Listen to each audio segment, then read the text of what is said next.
Bismillah, salatu wassalamu ala rasulillah wa ala alihi wa sahbihi wa mawalah, amma ba'd.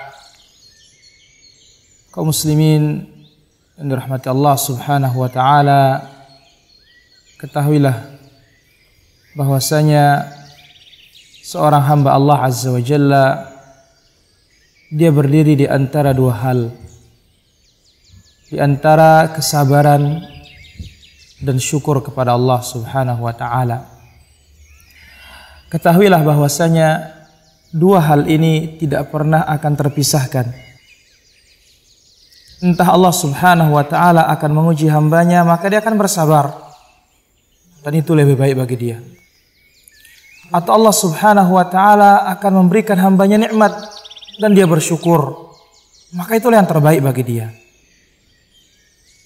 Oleh karena itu para ulama salaf rahimahumullah ta'ala telah mengatakan, al-imanu nisfan. Iman itu ada dua bagian. Nisfu sabrin wa nisfu syukrin. Separuhnya adalah sabar dan separuhnya adalah bersyukur kepada Allah subhanahu wa ta'ala. Kenapa dikatakan iman itu dua bagian? Separuhnya adalah sabar, kemudian separuhnya pula syukur. Ketahuilah bahwasanya iman terdiri dari tiga perkara. Qaulun wa amalun wa niyah. Ucapan, perbuatan, dan niat. Kita taat kepada Allah subhanahu wa ta'ala, inilah bentuk seorang syukur kepada Allah azza wa jalla. Maka telah dikatakan, yang dikatakan syukur itu adalah huwa ta'atul mun'im, taat kepada Allah subhanahu wa ta'ala, kepada sang pemberi nikmat, yaitu Allah subhanahu wa ta'ala. Oleh karena itu dua perkara ini, antara sabar dan syukur, telah disebut dalam Al-Quran dalam 4 ayat. Kesemua ayat ini selalu digandengkan dua perkara ini.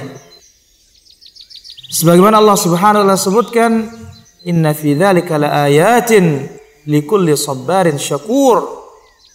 Sesungguhnya pada yang demikian itu ada tanda-tanda kebesaran Allah subhanahu wa ta'ala bagi siapa? Bagi yang bersabar dan bagi yang bersyukur kepada Allah subhanahu wa ta'ala. Oleh karena itu Nabi alaihissalatu wassalam mengingatkan sahabatnya Mu'adz radhiyallahu an akan pentingnya kita mensyukuri nikmat Allah azza wa jalla. Sejak kita bangun tidur sampai kita tidur kembali, kita terbolak-balik di atas nikmat Allah azza wa jalla. Kita berpindah dari satu nikmat ke nikmat yang lainnya.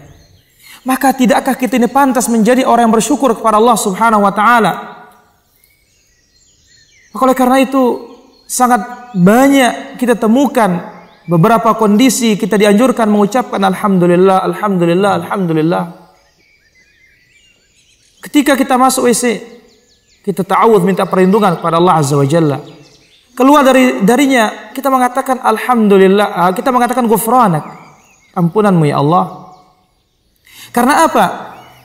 Tidak dikatakan alhamdulillah tetapi mengatakan ghufranak, ampunanmu ya Allah. Karena nikmat itu sudah enak masuknya, keluarnya juga enak. Jangan-jangan kita kurang bersyukur kepada Allah subhanahu wa ta'ala. Maka kita dituntut untuk menutupinya dengan meminta ampunan kepada Allah subhanahu wa ta'ala. Oleh karena itu kita selalu berdoa kepada Allah dan meminta kepada Allah azza wa jalla dengan kenikmatan dari ujung rambut kita ya sampai ujung kaki kita, semuanya nikmat Allah subhanahu wa ta'ala. Kita bernapas dengan nikmat Allah, kita bisa makan dengan nikmat Allah, semuanya dengan nikmat Allah subhanahu wa ta'ala.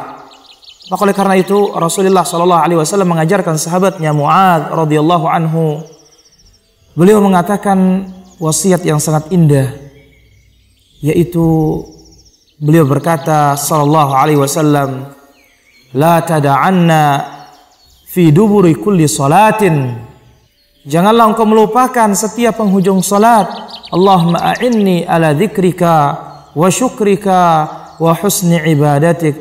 Ya Allah, bantulah aku untuk menyebutmu dan berterima kasih kepadamu dan memperindah ibadahku kepadamu ya Allah. Beruntunglah orang-orang bersyukur atas nikmat Allah azza wa jalla. sedikit maupun banyak.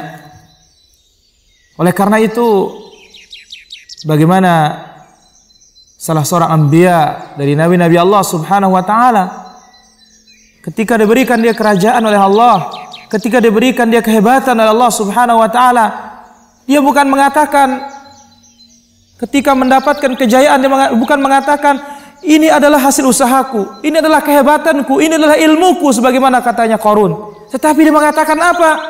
Dia mengatakan hadza min fadli rabbi. Ini adalah karunia Tuhanku. Liyabluwani. Dengannya Allah Subhanahu wa taala menguji aku. Aashkuru am akfur? Apakah aku berterima kasih kepada Allah? Apakah aku bersyukur kepada Allah Subhanahu wa taala, ataukah aku kafir terhadap nikmat-nikmatnya? Karena apa, ikhwan? Karena apa, kaum muslimin? Karena apa, saudaraku? Ketahuilah bahwasanya nikmat Allah Azza wa Jalla, rahasia, dia akan terus-menerus ada pada hambanya atau ada pada seorang hamba ketika sang hamba mampu mensyukuri nikmat tersebut. Sebagaimana Allah Azza wa Jalla sebutkan dalam Al-Quran, Allah berfirman, la in syakartum la azidannakum wa la in kafartum inna adzabi lasyadid. Jikalau kalian berterima kasih, maka aku akan tambah nikmatku. Namun jikalau kalian kafir, maka azabku sangat pedih. Wal iyadzubillah. Itulah dia